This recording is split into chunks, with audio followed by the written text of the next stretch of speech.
Kabayan, isang mapagpalang araw po ng Biyernes, March 6 na po, 2026. Meron po tayong pinaka-latest na weather update sa lagay ng ating panahon. But before that, please don't forget po muna to like and subscribe at pahita rin po ng notification bell.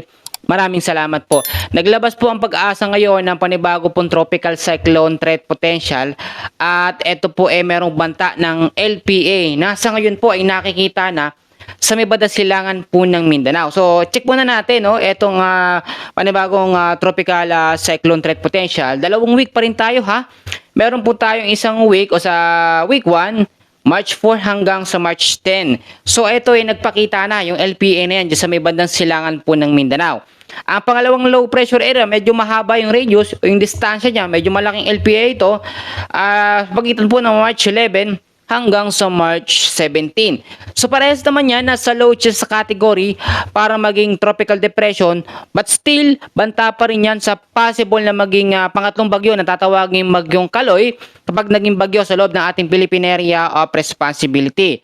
So balikan ho natin yan at alamin muna natin yung ating tinatawag po na forecast weather condition. Ngayong araw po ng Biyernes, asahan natin ang nasa 40 degrees Celsius na init po dahil po yan sa ating pangunahing weather system na nakakaapekto, ang easterlies.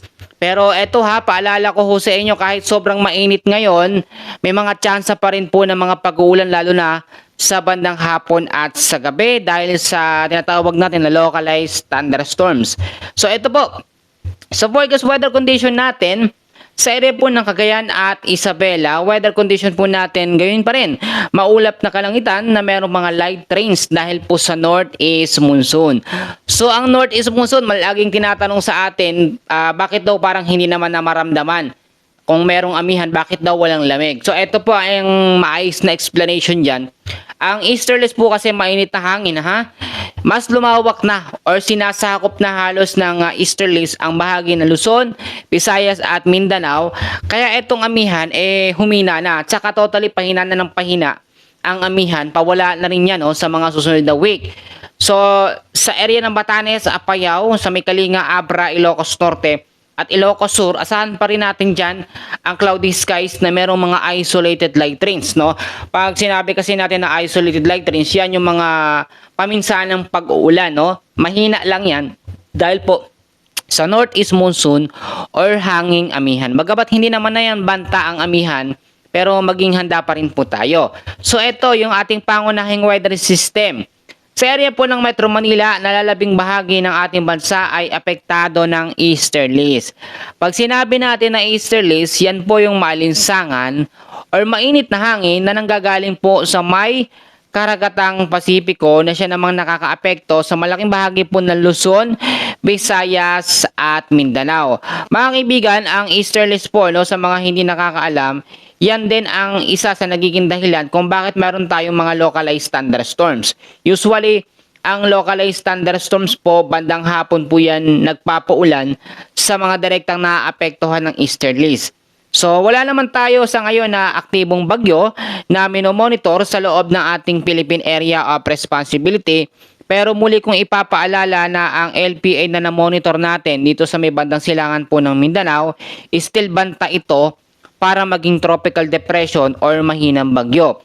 So nating tuuri naman tayo sa pagiging typhoon o super typhoon category, pero kinakailangan pa rin natin maging alerto at maging handa. Kasi kahit mahinang bagyo, kahit tropical depression, nagdudulot po ng malawakang pag-uulan sa mga direktang lugar na naaapektuhan ito. Tignan nyo mabuti itong LPA na yan. Yan ho wala naman direktang epekto pa sa ngayon, ha? Take note, wala pang direktang epekto sa anumang bahagi ng ating bansa, pero ito inaasahan na possible may chance lumapit sa ating PAR o Philippine Area of Responsibility by next week. May chance rin itong malusaw at may mga pagbabago pa.